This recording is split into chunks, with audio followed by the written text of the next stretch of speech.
Thank you. Well, good evening and welcome to Rugby Borough Council's Cabinet meeting this evening. My name is Councillor Seb Lowe and I am the chairman of this meeting. This meeting is being web streamed to the public and is being attended by members through Microsoft Teams. Before we begin working through the agenda, I would like to go through some rules on procedure. As set out in the introduction, the meeting is being web streamed to the public. This is being monitored by IT services.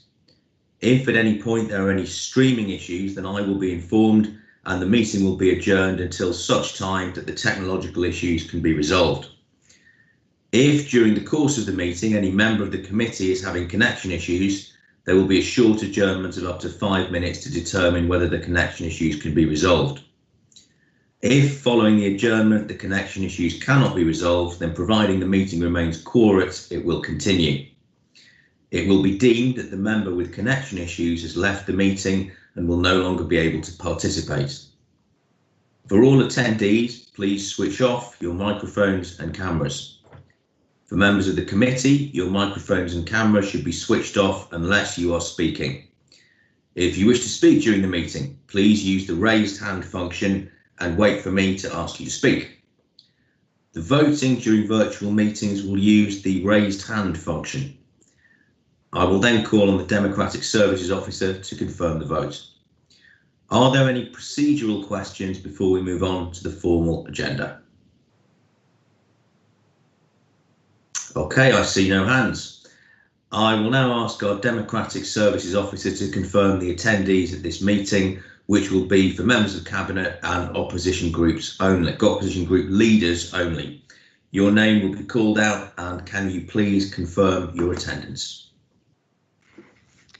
Thank you, Chair. So Councillor Lowe. Present. Councillor Poole. Present. Councillor Mrs Crane. Present. Councillor Ms Robbins. Present. Councillor Roberts. Present. Councillor Mrs Simpson Vince. Present. Councillor Mrs O'Rourke. Present. And Councillor Roodhouse. Present. Thank you, Chair. Thank you. We will now move into the formal agenda.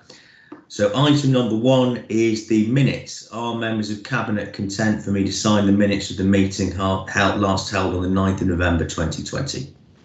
Agreed, Chairman. Yes, Chair. Thank you. Have a show of hands on that, please. That's unanimous, Chair. Thank you. Item number 2 is apologies for absence. Do we have any apologies for absence, Executive Director? There are no apologies this evening, Chair. Thank you. Item number 3 is declarations of interest. So firstly, do we have any declarations of non-pecuniary interest as defined by the Council's Code of Conduct for Councillors? No hands are raised. In that case, are there any pecuniary interests as defined by the Council's Code of Conduct for Councillors? Councillor O'Rourke, you've raised your hand. Councillor O'Rourke. Sorry, it was for the. My hand was slow in responding. It was the first item. Non-pecuniary. On the agenda tonight, just to declare an interest, we have. Where are we? We have the sort of the land that's been transferred over to Warwickshire County Council. And as a county councillor, it's in my division, so I would like to sort of declare an interest there. Thank you. And that's an interest to be recorded under non-pecuniary interests. And there are no pecuniary interests, I take it? No hands raised on pecuniary? And finally, are there any notice under Section 106 Local Government Finance Act 1992 non-payment of community charge or council tax? I see no hands. Okay, item number 4 is question time. Are there any questions from the public, Executive Director? There are no questions this evening, Chair. Thank you. Item number 5 then is the results of the business survey, which is with you, Councillor Simpson Vince. Thank you. Yes, this is a business survey that we undertook in August, which was obviously still quite challenging times back then, as it is now. But brilliantly, we had 98 businesses respond to us. Those are within the CV21 and CV22 postcodes, because we can't restrict it just to town centre when you do it by that method. But 98 businesses are brilliant. You can see the feedback in the report of where it's having an impact from COVID and what businesses would like to see in terms of how we can help improve the town centre. No big surprises in there. It will feed into the town centre spatial strategy, so that information will be passed on to Addison Young. And we'd like this to be an annual survey, so it's something that we can then benchmark ourselves against each year, which is the way you work out what you need to do to improve. So I'd recommend this to Cabinet to approve. Thank you, Councillor Simpson-Vince. A very positive item. So Councillor Simpson-Vince is moving it. Could I have a seconder from the Cabinet, please? I'll second that. Yeah. Oh, see, such a positive item. There's a fight to second it. Councillor Paul, I'll take you on this occasion. Councillor O'Rourke, do you wish to say anything on behalf of the Labour Group? Yes, I would like to actually on the survey. We welcome the survey, and I know the businesses are very happy about being engaged. I would note, though, that the only recommendation is to actually repeat the survey next year. I would ask the portfolio holder to, where possible, act on some of the recommendations that came forward. There were issues around that I feel that we could help with around car parking. That was one of the issues that was actually sort of raised by the businesses.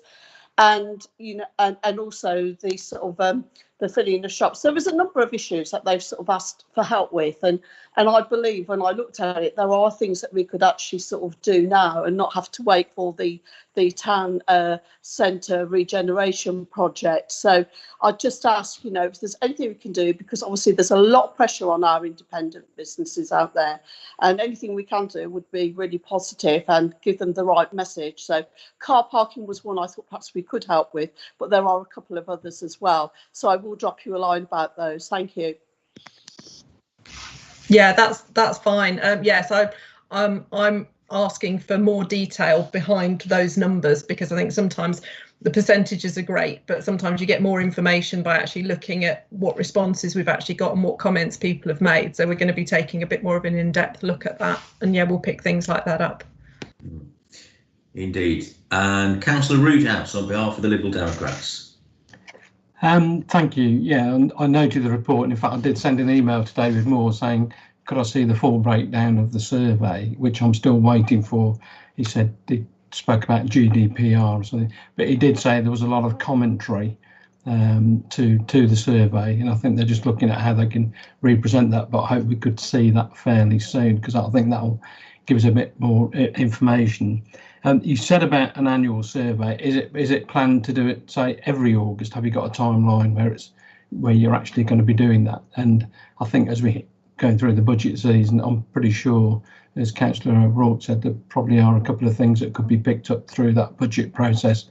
But I agree with Councillor Simpson-Vince. I think it'd be good to see the full details of the report behind that as soon as possible. Yeah, I think in terms of annual, it was done in August. I'm thinking that next year's one may be September, because we know August is a bit of a quieter time. People are on holidays, things like that, and we don't want businesses to miss the opportunity to respond. So I was thinking we would push that back, not by much, but maybe about a month, just to see if we can get a fuller response, and obviously do a lot more publicity around it, so we can get more businesses engaged next time. There will be other things that come out of this, but as I say, we need to look at the detail, and that needs to be sooner rather than later. So yes, hopefully we'll get plenty of things that we can action off the back of this. And I know David and the team are already going back to the businesses and getting more information where necessary. So it's good opportunity for the businesses to engage with us. It's good for us to engage with them as well. And if we can learn something from them and act on that information, then that's a win as far as I'm concerned for all of us. Well said, Councillor Simpson-Vince. I will now put this matter to a vote of Cabinet. Can I ask all those in favour to raise their hand electronically? That's unanimous, Chair. Thank you. And then item number 6 is still with you, Councillor Simpson Vince, the Town Centre Regeneration Project. Thank you. Yes, so this is for noting. The consultants are finishing stage 1 of the process, which is basically getting all the evidence together. So that's looking at traffic data, retailers, huge amount of information that they're putting together. We are now also, although it's not mentioned specifically in this report, we are now looking at dates in January to get the consultation underway. So we're seeing members looking at the first week in January. We'll have some dates coming out soon. Public consultation, hopefully end of second week, middle of January, to get that up and running as well. We know everybody's keen. I am getting lots of emails from people wanting to take part in it, which is brilliant considering it's just been advertised on social media and the advertiser. So that's great that we've got people really keen to engage with us, and we want to make sure we take advantage of that. So yes, there's lots coming with this, and hopefully we'll get a really good report out of it that we can use again as a really good tool for us going forwards. Very exciting stuff. Could I ask a member of the Cabinet to second this, please? Councillor Robbins, do you want to second it as you were picked to the post last time by Councillor Poole? Yes, thank you, Chair. I will second it. Thank you, Councillor Robbins. Councillor O'Rourke, on behalf of the Labour Group, please. Thank you, Councillor Lowe. Yes, we all welcome this, and it's been a long time coming. I suppose some of the observations I would make, we're in a very different world now to the one that we were before COVID. And honestly, I know we're engaging the sort of independent businesses, but we all know now that we're going forward with agile working, that lots of the offices and office space in the town centre is going to change. So I just wonder how we're actually going to address that and take that forward. And I would also say that has also had a major impact as well, COVID, in terms of some of the businesses outside of the town centre, such as Junction 1. And I just wonder how we're looking to the future in terms of how that's all going to pan out, because we've lost some big businesses down there already. And obviously, will this provide more opportunities, I suppose I'm saying, for our town centre? And how are we going to sort of address some of the issues, a fallout of the COVID with the bigger businesses in Junction 1? Because clearly there's a more and more move towards people buying stuff online, and these big outlets obviously have those opportunities to actually provide those services more easily than our independents in the town. But clearly that could have an impact as well indirectly. Right, there's a lot in there. In terms of how office space is used and space in the town centre is being used, that's something that will come within the strategy. So Avison Young will be looking at that. And actually, in a way, it's a very pertinent time to be doing this, because we know, and they know, that town centres will change going forward.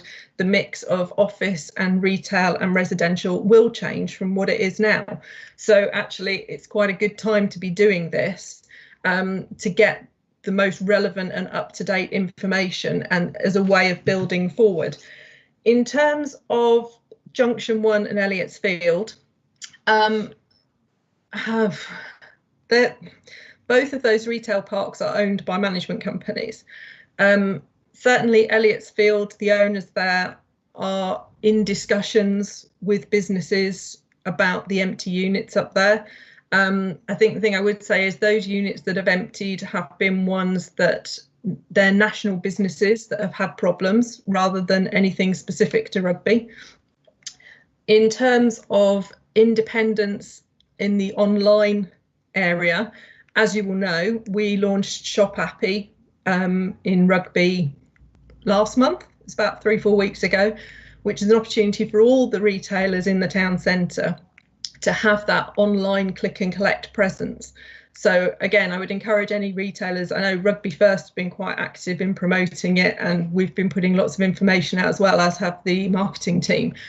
So I'd encourage any town centre retailers and independents. They don't have to be in the town centre. Any independents in Rugby can join it as well, to get onto that and get an online presence if you haven't already got one. And the team will help you out. You don't have to be IT savvy. You don't have to know how to set it all up. They will do it for you.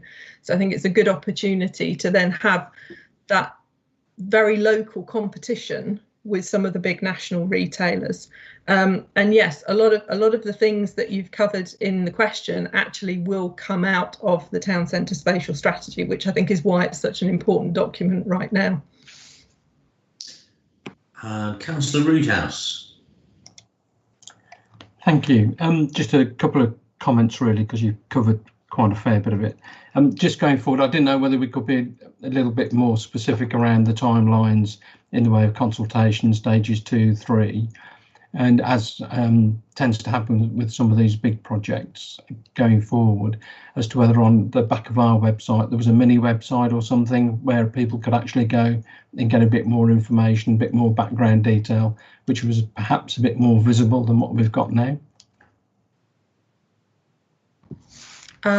Sorry, a mini website for the town centre strategy going forward and the regeneration. So some of the background information could go on that, and some of the ideas, and then the consultation documents, which I know will go out on consultation, but it's a place to go to for people if they want to get the information about how things are going and developing as well. So it's quite common practice for. Yeah, I haven't seen stage 1 myself yet, so that sort of information. Let me find out from the consultants when information is going to be coming forward. I'm expecting to have a stage 1 meeting before Christmas. So hopefully there'll start to be information that we can potentially have a look at. And I will have a word with comms as to whether when public consultation does start, we can have a specific part on the website that people can go to that can give them the information that they would need to be able to then contribute, because obviously we want as many people as possible to contribute, both businesses and individuals. So yeah, I mean, hopefully just the one-stop shop really, where people can just go to find out about everything and click on whatever they need to do to fill it in. And then just the one last point, I presume the late January consultation, that's going to be aimed at all local residents as well. Yes. That's fine, thank you. Okay, I will now put this to a vote of members of Cabinet. Could all those in favour please indicate by raising your hand? That's unanimous, Chair. Thank you. Moving on to item number 7, then we have the calendar of meetings 2020-2021. With you, Councillor Robbins. Yes, thank you, Chair. Yeah, this is the usual calendar of meetings that we put forward at this time of year, showing how the meetings are going to be set out for 2021-22. And with that, Chair, I move the recommendation as printed. Thank you. Do we have a seconder, please? I'll second that, Chair. Thank you, Councillor Poole. Councillor O'Rourke has raised her hand with incredible speed, so he's clearly keen to speak on this matter. Councillor O'Rourke. Yes, just to sort of say, my group, at our group meeting, 3 of the members in the group are still working, and they work in Warwick, and they would ask the Cabinet to consider a later start time rather than 5:30 time, or is there a possibility in the future that when we get past COVID, if we can they could continue to meet on Teams? So I just want you to give some thought to that, because we do exclude people quite often from actually coming forward to take on offices, and really important jobs as councillors, local councillors, because people find it difficult to attend. Now, things have been opened up to us with Teams, so even if people can't get home, they can still sort of come on Teams and engage. So I'd ask the Cabinet if they'll give some thought to if we can't continue to do stuff on Teams in the future, if they give some thought to putting the time back again to 6 o'clock so that we can get more people that are at work attending. Thank you. Sorry, Councillor Robbins, if I could just come in on that, actually, it's a fair point you raised, Councillor O'Rourke, and actually there's really a debate that we need to have around the timing and logistics of council meetings going forward. It cuts across party lines. I have a full-time job myself, as do several members of my group. I know several members of all groups do. We need to find something that works for everybody, and so my suggestion on that would be to just flag it with you now that I think we're very open to having that discussion, because we'd like to widen accessibility of offices as widely as possible. But I think perhaps the time to have that debate is not here and now in this meeting, but maybe I'd in fact, let me extend an invitation to you, Councillor O'Rourke, and to Councillor Roodhouse to have a discussion about this specific matter and resolve it to all our satisfaction. Yeah, that's Sorry, fine. Councillor Robbins, Yeah. I didn't mean to steal your thunder, but No, I was just going to say something very similar and also point out that Teams is a way forward, and that I think we should definitely be allowing councillors to use Teams in the future if they cannot get to meetings because of work problems or any other issue, really. If they can get onto Teams to join a meeting, I think that's absolutely the way we should be going. Hear, hear. Councillor Roodhouse. I think we're all in total agreement, Mr. Chairman. Ooh, take a picture, somebody.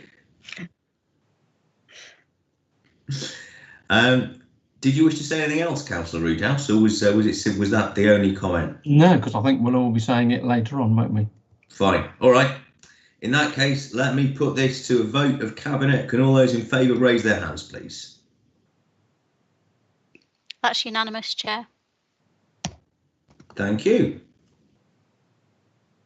And now, staying with you, Councillor Robbins, we have item number 8, which is the land at the junction of Lawford Road and Addison Road, proposed transfer of land to Warwickshire County Council for Highway Casualty Reduction Scheme. Yes, thank you, Chair. This is something I think that many members have been hoping for a very long time, to get that junction sorted once and for all.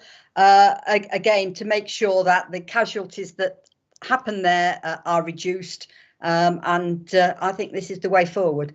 So I'm quite happy to move the recommendation, and yeah, that's good. Move it as printed. Thank you. Do we have a seconder from the Cabinet, please? I'll do it again, Chair, for you. Thank you, Councillor Poole. Councillor O'Rourke. Yes, I'm highly delighted.